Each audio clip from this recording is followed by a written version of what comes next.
మళ్ళా హైదరాబాద్ ప్రజల గుండెలల్లా భయం మొదలైందిలా.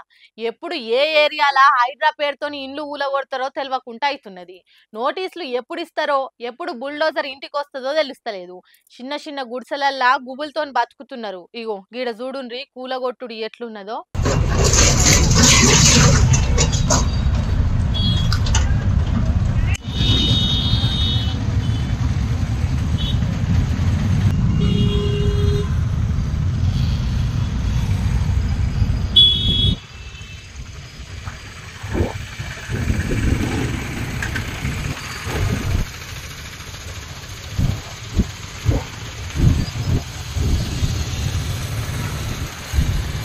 అయ్యయ్యో నీ హైడ్రా సల్లగుండా రోడ్డు పక్కకు బండి పెట్టుకొని బోండాలు అమ్మేటోళ్ళ బండిని కూడా కూలగొట్టింది కదా. చిన్న చిన్న దుకాణాలు పెట్టుకొని పూటెల్ల తీసుకుంటున్న బతుకులకు భరోసా ఏమి ఇవ్వకుండానే ఆగం చేస్తున్నారు. చెరువులు కుంట్రలు ఆక్రమించి పెద్ద పెద్ద బిల్డింగ్లు హాళ్లు కడితే కూలగొడితే మంచిదే గాని పాపం పూట పూట గండమయ్యగి చిన్న చిన్న బతుకులను రోడ్డు పాలు చేస్తే ఎట్లా? చారణ పెద్దోళ్ళ ఇండ్లు కూలగొట్టి బారణ ఎక్కువ పేదోళ్ళయే ఇల్లు కూలగొడుతున్నారు. రోడ్లను ఆక్రమించి వచ్చిపోయే వాహనాలకు తిప్పల షాపులను కూలగొట్టొద్దని ఎవ్వలంటలేరు. కానీ అట్లా బతుకుతున్నోళ్లకు ఏదైనా దారి చూపెట్టి కూలగొట్టాలే కదా. అసలే కాంగ్రెస్ పేదోళ్ల ప్రభుత్వం అని చెప్పుకుంటున్నారు.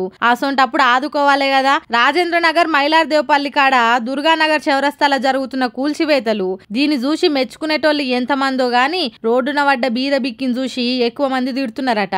ఏం హైడ్రనో ఏం కథనో అని అంటున్నారట ఇది చూసిన జనాలిగా. పుత్రోత్సాహము తండ్రికి పుత్రుడు జన్మించినప్పుడే ఉట్టదు. జనుల పుత్రుని గనుగొని పొగడగా పుత్రోత్సాహంబు నాడు పొదురా సుమతి అని చిన్నప్పుడు చదువుకున్నాం కదా. కొడుకు పెరిగి గొప్పోడై నలుగురు చేత మెప్పు పొందితినప్పుడే కదా తండ్రికి అసలైన ఆనందం. అంతేనా కాదా? అట్లనే రాజకీయ లీడర్లకు ఏం ఆనందం ఉంటది నేను చెప్పను, మీరే చూడుర్రి. హరీష్ రావు సార్ ముఖము ఎట్లా వెళ్ళిపోతున్నదో చూడుర్రి. కన్న బిడ్డ ఎదిగి కళ్ళ ముందటికొస్తే ఎంత సంబరం ఉంటదో అంతకంటే ఎక్కువ ఆనందం ఆ నవ్వులల్లగా అనిపిస్తున్నది. ఇప్పటికే మీకు సగం అర్థమయ్యే ఉంటది. కాళేశ్వరం నీళ్లు కాలువలై పారుతుంటే హరీష్ రావు సారు ఒళ్ళు పులకరించిపోతున్నది. అందుకే సెల్ ఫోన్ తీసి సెల్ఫీ దిగుతున్నాడు. తన చేతుల మీద పెరిగిన కాళేశ్వరం కదా, వాటి ఫలాలు బీడున బారిన భూములకు వారుతుంటే రైతుల కంటే ఎక్కువ హరీష్ రావు సారే ఆనందపడుతున్నాడు.